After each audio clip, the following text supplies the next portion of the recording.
and I'm not reading from a script. I just feel called to say some of the things that are on my mind. Um, and it's about atheism. I have been in this debate with atheists since for as long as I can remember. Let me fix this camera. I have been talking to atheists and studying apologetics, studying science, studying evolution, studying the Bible, studying all these things, you know, simultaneously and trying to find answers. First, I'm going to establish a premise, and that premise is that there is a God. If you deny this, then I feel very sorry for you, because I'm not saying the biblical God. That's later. We'll get into that later. But someone definitely created everything. We are built. You look at a cell structure. Look at cell anatomy. Those things are more complex than space shuttles, modern space shuttles. DNA is the most complex molecule in existence. I mean, you atheists ask for evidence. It's right in front of your faces. It's all there. It's sitting right in front of you, and you people are like, no, there is no God. And it's laughable to an extent. And I'm trying to speak out of love here, because I do believe that there is a God, and I do believe he is coming soon. And I do believe that a lot of people are going to go to hell if Christians don't start acting soon and actually trying to save these people. Atheists need to be saved. They do.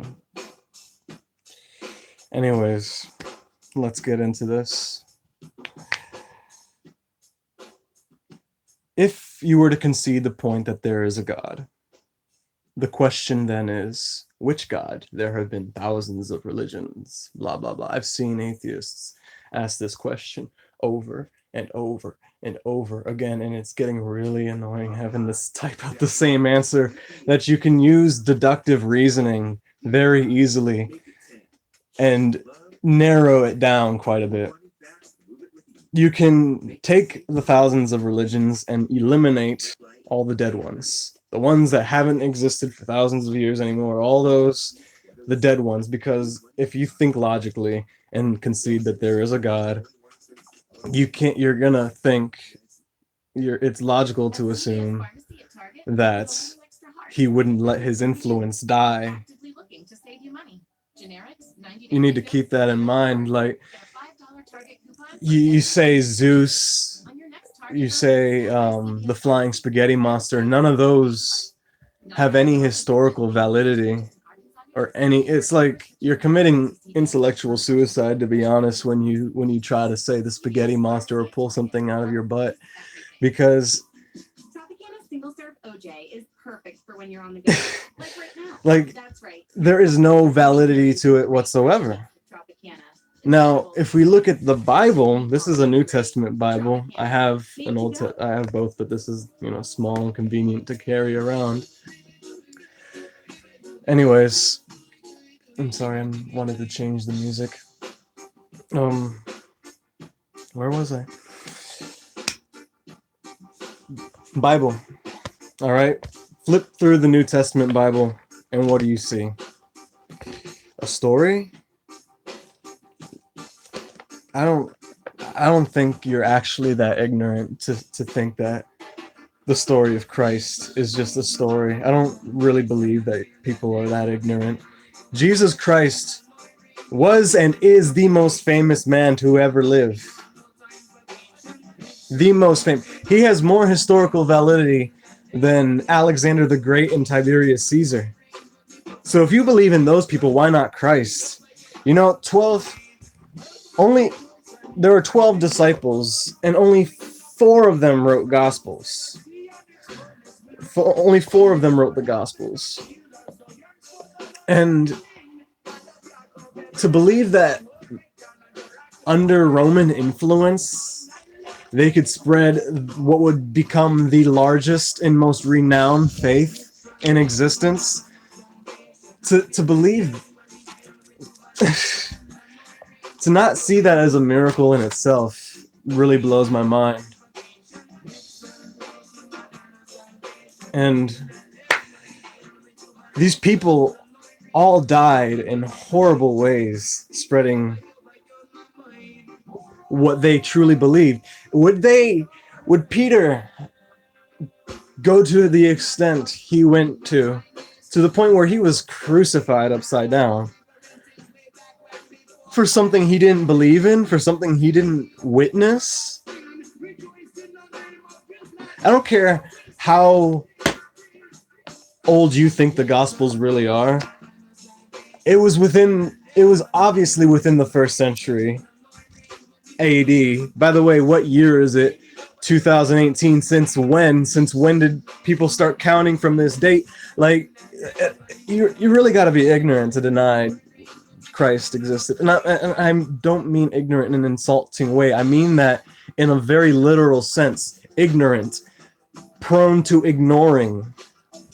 You know, you ignore all these historic facts that align with the Bible perfectly, and you brush it off, and then you go back to the first, thing that, that there is no God. The audacity to say that there is no God. I mean, let me find Romans chapter 1. This is I prefer to read the King James, but I'm just gonna read from Romans chapter 1 real quick. Here we go.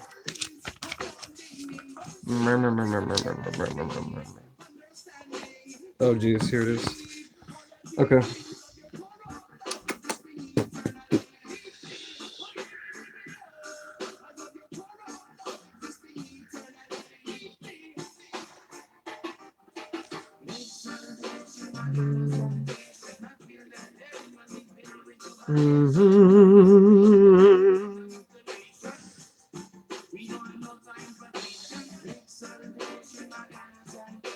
See, I'm having trouble finding it because this is all like, what is this, NIV? Because I'm so used to reading King James, now it's like hard, and I'm also mildly dyslexic, so you'll have to pardon that.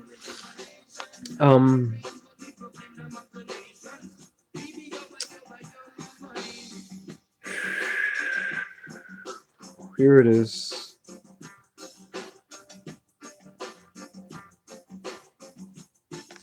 I do like the King James translation better.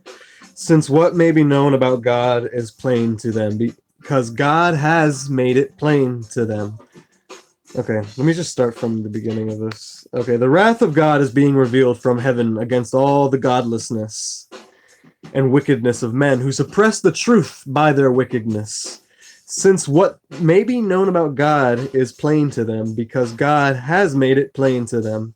For since creation of the world, God's invisible qualities, his eternal power and divine nature, have been clearly seen, being understood from what has been made, so that men are without excuse. For although they knew God, they neither glorified him as God, nor gave thanks to him, but in their thinking became futile, and their foolish hearts were darkened. Although they claimed to be wise, they became fools. You all claim to be wise. You claim to be intelligent. You do it. Richard Dawkins is the most arrogant person I know, just calling all atheists super intelligent. When I've talked to, I'm not exaggerating when I say thousands of atheists. I have talked to thousands of them, and a lot of them are pretty subpar intelligent, and I don't, and I want to be as little insulting as possible, but being an atheist does not make you smart, let me tell you that right now. It doesn't. Now, what those verses were saying is that what I was mentioning earlier, how the evidence is right in front of you. The evidence of God is right in front of you. The intelligent design is such an obvious and universal fact that, like, you're gonna tell me that a mindless universe created my brain. It created cells, which again are more complex than space shuttles. It created DNA, which is information, literal information, instructions on how to build you, a human being, and every other living organism in the world. If I stretched your DNA in little, letter sequences, your entire DNA sequence, it would go to the sun and back. Like, that's how, I mean,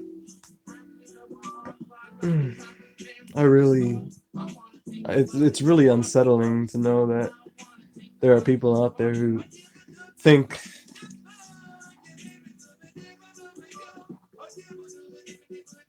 that this world wasn't created. And you know what that leads to? That leads to a world that has no absolute morals. And that's another thing, like, the universe doesn't have morals. Where did these morals come from? Why don't we live like, animals that rape and murder and cannibalize and do all those things because it benefits number one. Atheism has no way to justify their morality. Rape is okay. Everything is okay. Everything is fair game if you're an atheist, because there is no ultimate moral authority. There is no morals. There's no objective morality. And if there's no objective morality, then nothing is good, nothing is bad. So killing babies is no different than, you know,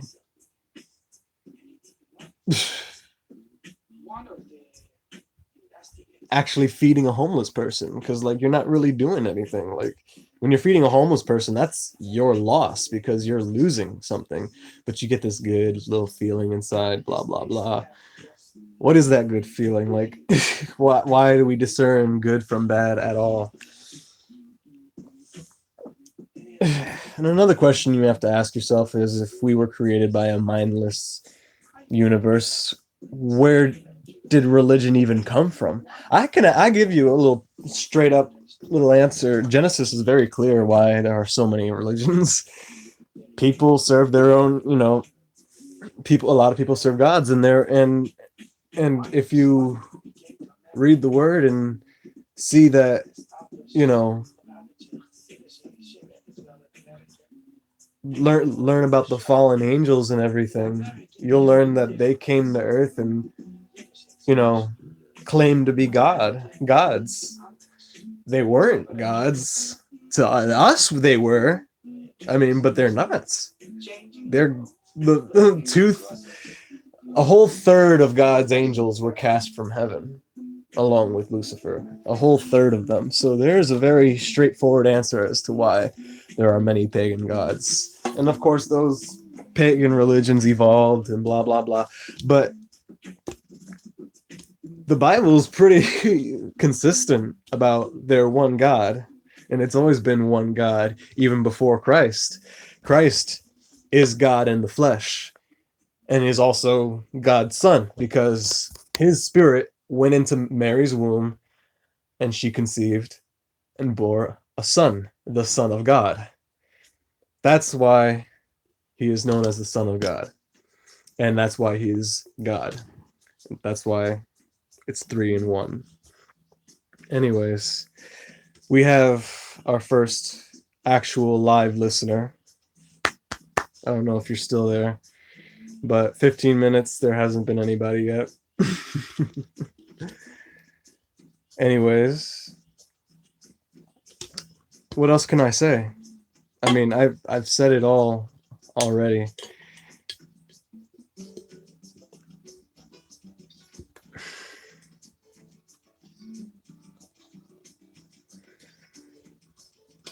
What's a common question that atheists ask?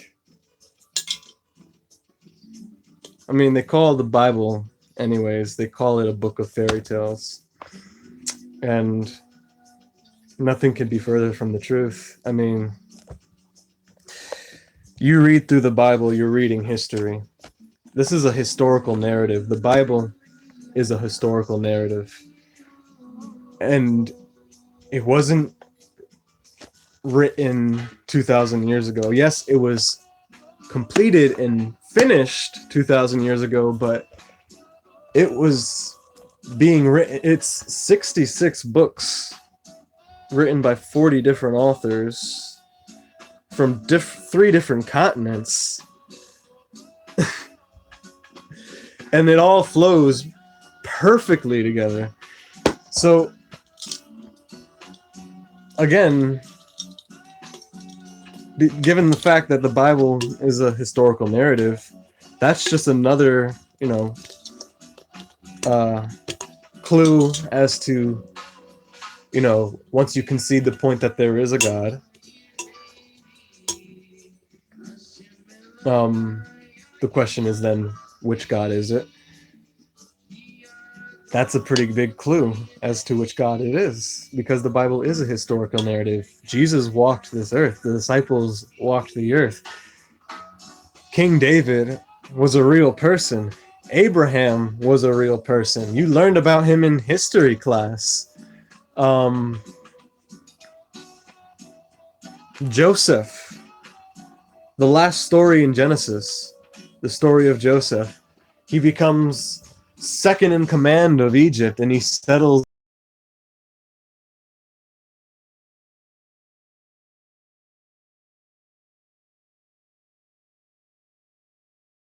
There's your proof that the Hebrews were in Egypt, because their village, their original village, and the palace that Joseph built, his tombs of his, his brothers are all there.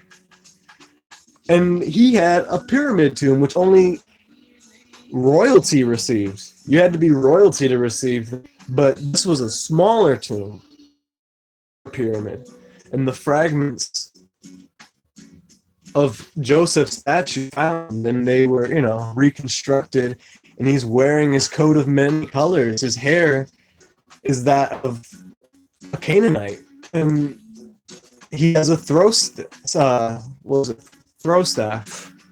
or something like that. So you're telling me that the Exodus didn't happen, but it surely did. It surely did. I mean, so there's your first evidence of the Exodus, that the Israelites were in Egypt. Second bit of evidence is I don't remember what it's called, but there is a huge granite stone, and the Egyptians have a list engraved on the stone of all their things. Sure enough, Israel is one of them. So we know they were in Egypt because of Joseph's palace in Goshen, where he settled. He got the best part of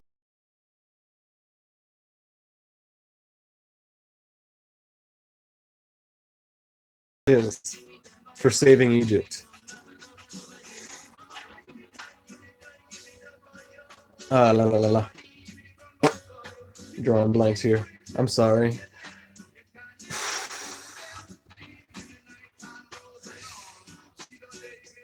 palace, the stone, the granite stone, and then you have a list of slave names that were all Hebrew names from Egypt. There you go. The pure papyrus. Now, if you look it up on Wikipedia, you're gonna get a bullshit. Excuse me. Sorry, Lord. You're gonna get the most BS articles on it because some archaeologists are biased, and if it's in the Bible, they don't want it to be true, so they will find any excuse to deny it. But the Apura Papyrus, I've read the translation, and it vividly, this is an Egyptian text, mind you, vividly describes the plagues God sent upon Egypt. The river is blood, the livestock was sick, the walls and gates were consumed by fire, the crops were all stricken down, the bark was stripped from the trees, apparently from hail. I mean, hail melts fast, especially in the desert. So, in all of this chaos, I'm sure.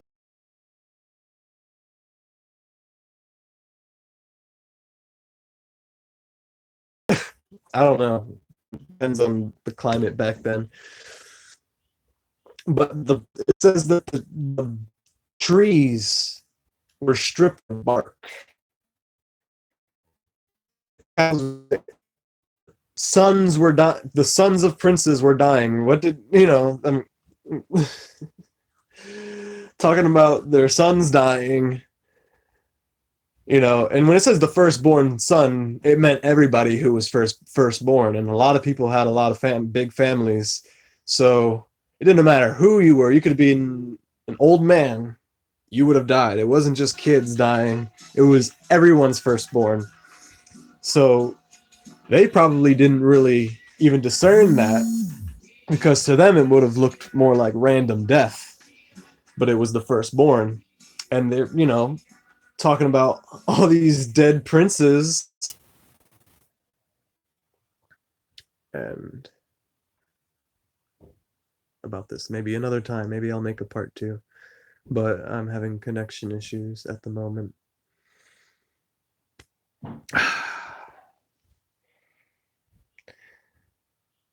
Maybe I'm good now. Seems like I'm good now. Talks about the slaves. The Apura Papyrus mentions the slaves leaving with their wealth, the Egyptians' wealth, which the Bible clearly depicts. It tells us that they took all their jewelry, they took all their everything. So it doesn't just mention the plagues, it talks about their slaves leaving.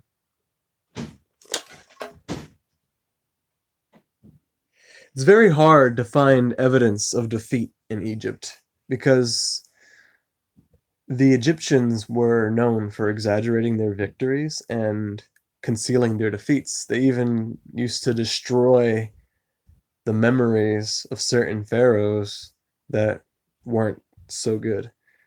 So if you take all that into account, it's no secret. It doesn't take a genius to realize to know that evidence of the Exodus would be lacking, but we have it. There's tons of it. So there's more evidence for you that not only God exists, but it's the God of the Bible. So those are the two separate premises that I'm establishing here. That God exists and that it's the biblical God. It's hard because I'm trying to jump back and forth between both of them because they are two separate debates altogether.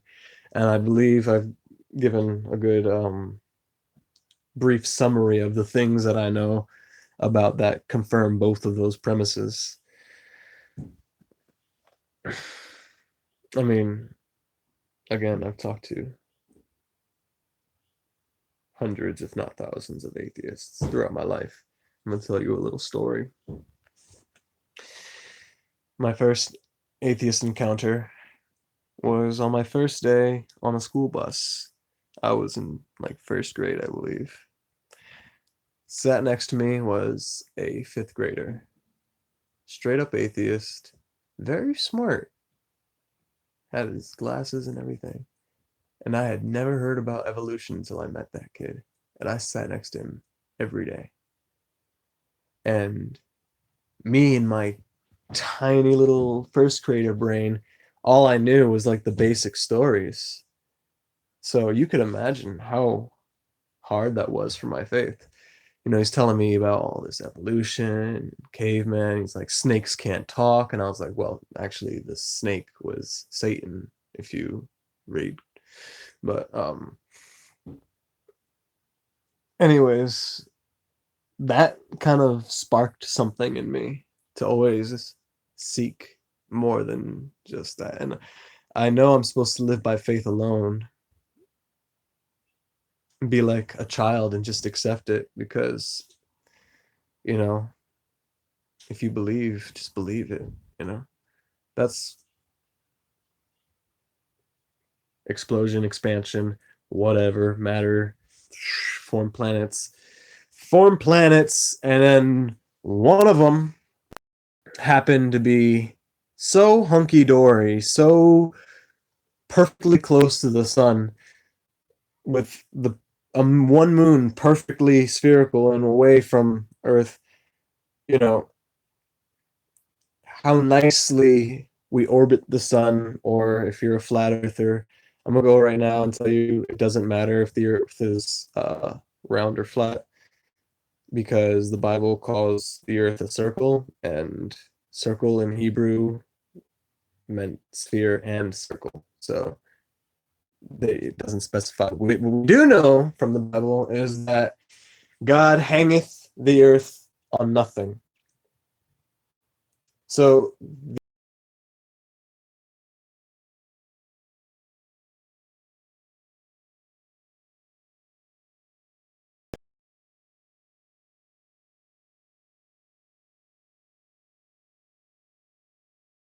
we don't know where Job is supposed to go. Maybe he wrote about Job. Maybe he didn't. I have no clue. It's a debatable, but I'm pretty sure this was all in Job. Um, in the book of Job, we've got, you know pretty good description of the earth. Might not even be Job, but it does say that the earth is suspended in. God revealed it to Moses. God revealed himself to Moses. Actually, as a matter of fact, he was the only one in the Bible to actually see God's true physical form, but he didn't even see his face. He said, "No." God said to Moses, "No mortal flesh could look upon my face and live." And Adam and Eve are an exception to this because, I mean, if you were, literally created by God in front of God, that's a completely different story. Um, but now that none of us have seen God in his almighty glory, if some of us were to gaze upon our Creator in all of his majesty, I mean, they would fall flat on their faces and die. I truly believe that because there are people who would have, you see in the movies, Godzilla and everything. I don't think many people would actually run. I think the closest people would just die of fright, because that's a thing. You can die of fright.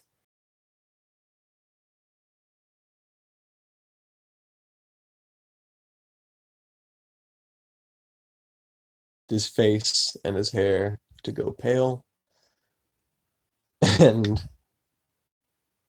it like aged him harshly. And if you go to Mount Sinai,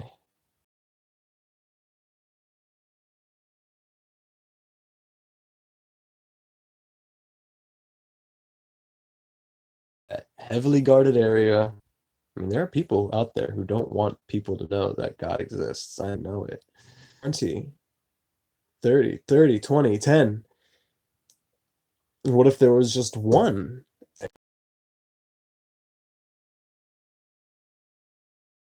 I mean, he took Lot and his family out of Sodom and Gomorrah before he destroyed that place. And it was a good thing. I mean, let's talk about homosexuality because the Bible condemns homosexuality. We're going to talk about this very briefly. Um, it's immoral. First of all, women can't have sex with each other. It's not possible. What are you doing? What's going on? Nothing is going on. Women can't have sex with each other. Men, you call it sex. It's not sex. It's sodomy, and it is disgusting. It's disgusting when men do it with each other. It's disgusting when people do it with, you know, a man and a woman do it. It's disgusting. It's not meant for that. It's called sodomy because sodomy means a forbidden hole or something like that. And so many diseases get spread through sodomy. Have to have an STD to give somebody an STD with butt sex. And if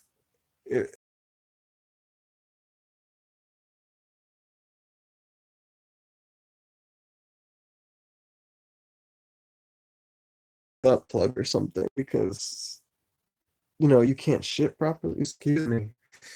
You can't poop properly anymore. You you gotta work. I don't know. It's just gross. Just thinking about it, it's gross.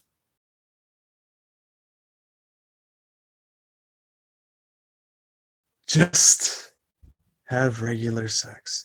And if you're homosexual, you weren't born that way.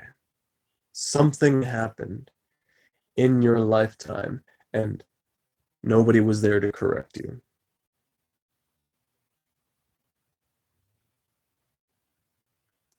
Watch this, but if it saves one person, that's enough for me.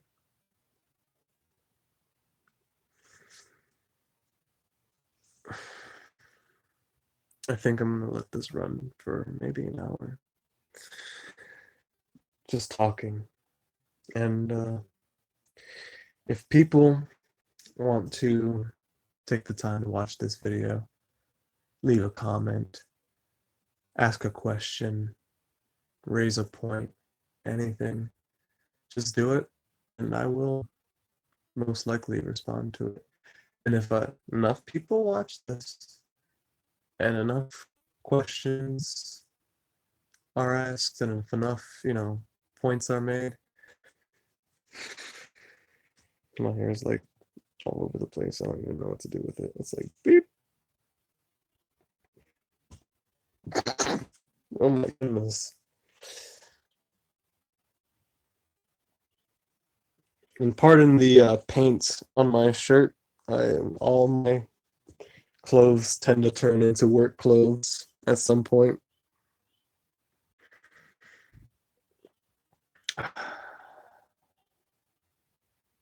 That's funny when the one viewer came. I like choked. I was like, now what do I say? Because I had already said so much. Like they showed up 15 minutes and I'm like, will I just repeat myself? No, that'd be stupid because other people might watch this someday. If he wants to watch it, he's gotta go back and watch the whole thing. But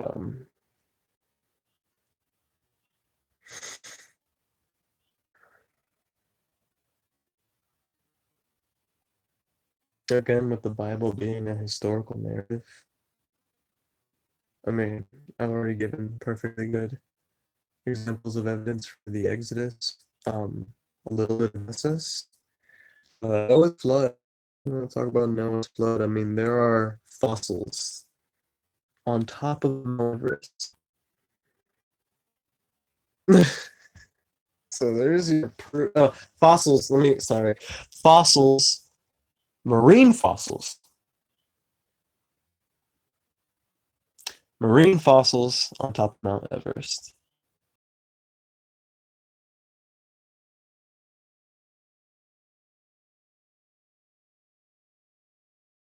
Got that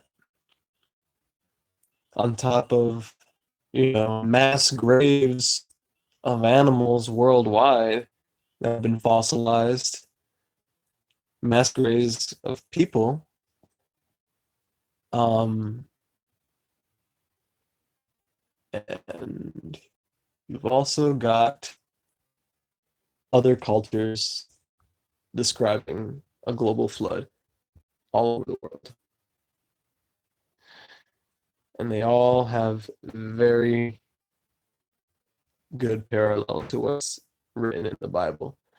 You can claim that the Bible, I mean, like, again, the Bible wasn't written 2,000 years ago. It was finished 2,000 years ago. And the story of Noah was written a very long time ago. And it makes perfect sense that other cultures would talk about the flood.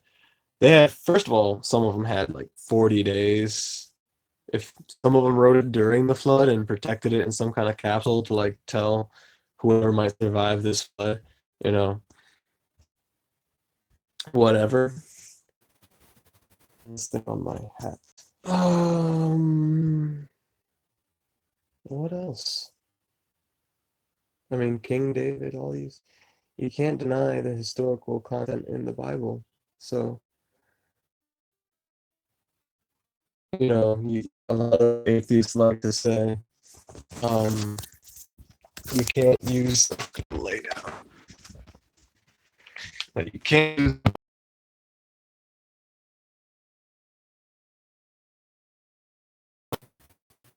the issue was that my phone automatically connected to the Wi-Fi and my phone's data is actually faster. So, yeah, I mean, the Bible has so much historical validity that of course we can use the Bible to confirm the Bible. Like, oh, you can't use the Bible to prove the Bible. Yes, you can. It's God's word. Well, not literally God's word, but it was written by prophets who communed with God. It was written by the disciples of Christ. It was written by Moses. It was written by, like I said, 40 different authors over like what, 1,500 years, I think. And we can talk about Isaiah, one of the authors who wrote the book of Isaiah. And the oldest book of Isaiah was found in the Dead Sea Scrolls, in the first cave. And la la la la la. It is perfect. I mean, it's perfect. It's messianic prophecies that were, are written in the Old Testament. There are so many um prophecies regarding Jesus Christ. Isaiah wrote the most famous ones, but I'm gonna tell you about one in Genesis. Um, there's a few in Genesis, but the one I'm talking about is after um God is talking to the serpent, Satan, at this point, and talks about how uh I gotta paraphrase this one because I don't have the Old Testament with me at the moment, but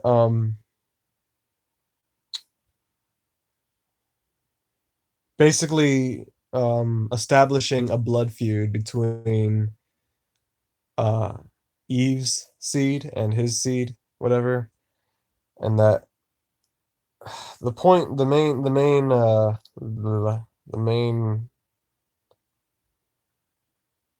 uh verse is how her seed, her offspring,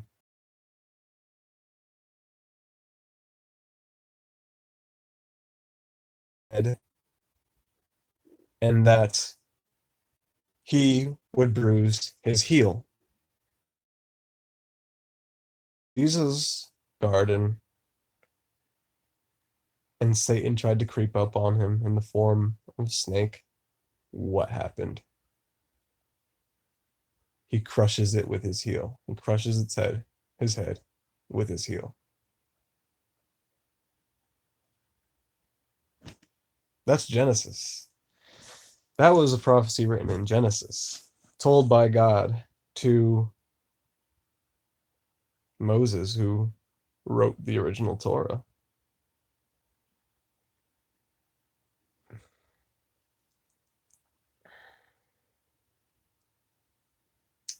Those of you who claim that the Bible was, you know, rewritten 1,000 times, that's not true. I mean, modern scripture parallels the oldest scriptures.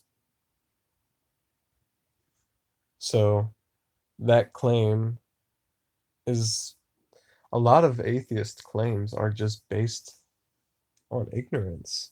And again, I don't mean that in an insulting way, I mean that in a literal way. They ignore the evidence of the Bible's historical validity, they ignore the evidence of intelligent design, they ignore the fact that Christ walked the earth and the resurrection can totally be regarded as a historical fact. I mean, there were witnesses. People actually believed this and gave their lives for it, died for it, suffered crucifixion. I think John was the only one who survived. Yeah, he was the only one who survived, and he was boiled in oil and then exiled on an island where he wrote Revelations. And I'm going to end talking a little bit about Revelations. We are living, and we have been for a long time, in prophetic times. The third temple is being rebuilt as we speak. That is why earlier in the video I said I think God's coming soon, because God, the second coming is going to be soon. If you guys want to keep messing around and tell me that Revelations isn't being unfolded before our very eyes, you've got another thing coming, because not only that, there have been prophetic events unfolding for a very long time, including 1948, where, you know, the Jews were regathered in their homeland and their nation was reborn in a day. And this was all prophesized in the Bible.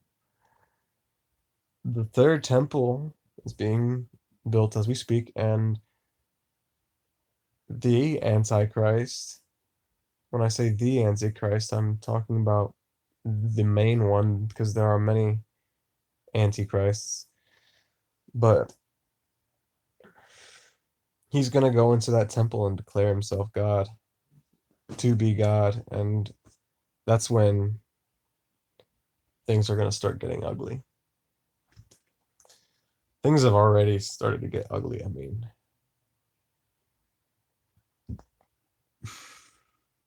With liberals, the way they act, they're just, it's like, in their demands, they're just asking for it. They're just asking, begging for God's wrath to happen. And it might happen sooner than we think. Anyways, I'm running out of things to say, and it's been about an hour.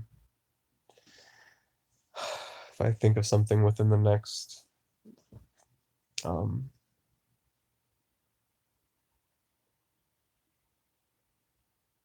6 minutes. Uh, I will say it.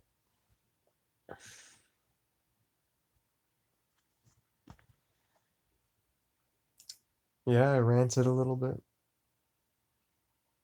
but I hope I spoke clearly, and I hope I spoke lovingly enough. It's hard. I mean, we all sin every day. But being a Christian, a true believer, really lets you get a good look at yourself because perfection is our status quo. That is our status quo. Jesus showed us how to live. He showed us how we should live. And even though it's impossible to be perfect, that is our status quo. So it really makes you take a good look at yourself and like, wow. Like every time I lie or cuss now, like I'm starting to get better with my cussing. I used to cuss a lot. Um, you know, lust was a very hard one for me. I mean, I managed to stay a virgin, keeping it in my pants, but I mean, I'm not a saint. I've been with women and I've, you know, lusted after women, and that's a sin in itself. And like, it really begins to compel you to be a better person. If everybody was a Christian, the world would be a better place.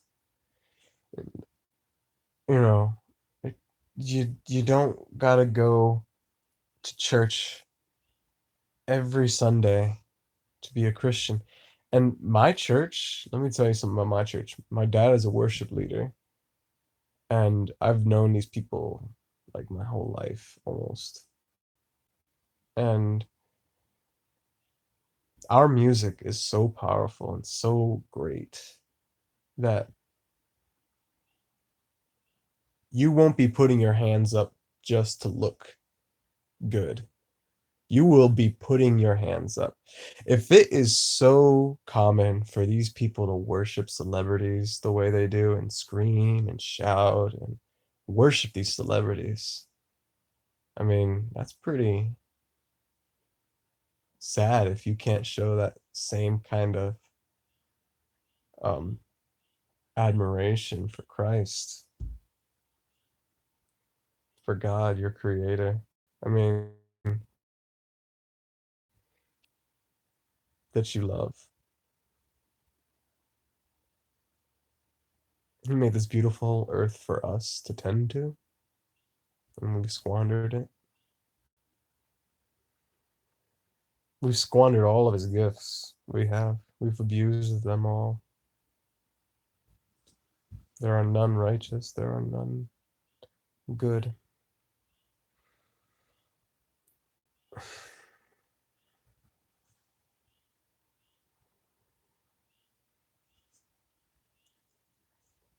No, I don't believe anybody's asked any questions. Show live chat messages. Nothing.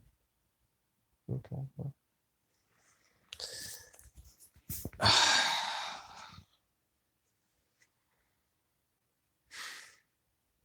57 minutes and 45 seconds.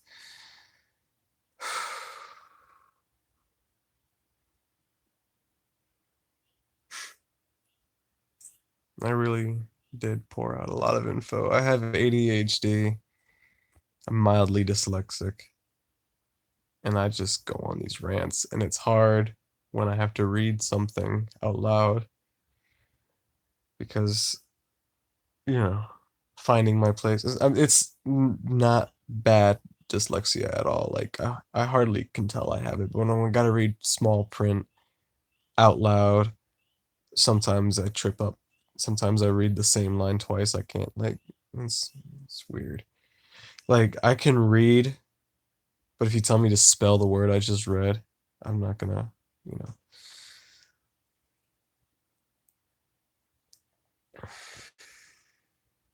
I'm not gonna know how to spell it.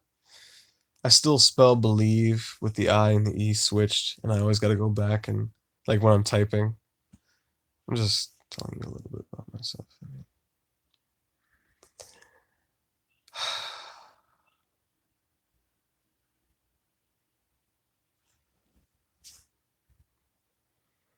Anyways, I hope this reaches some people. I hope this touches some people's hearts. Again, I did this out of love, and you know, Christ compels Christians to spread the word and spread God's truth, and I intend to do that.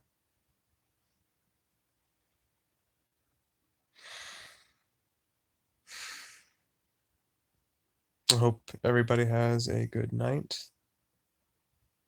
God bless you, etc., etc., etc. Maybe I'll do another one of these, maybe not. Adios.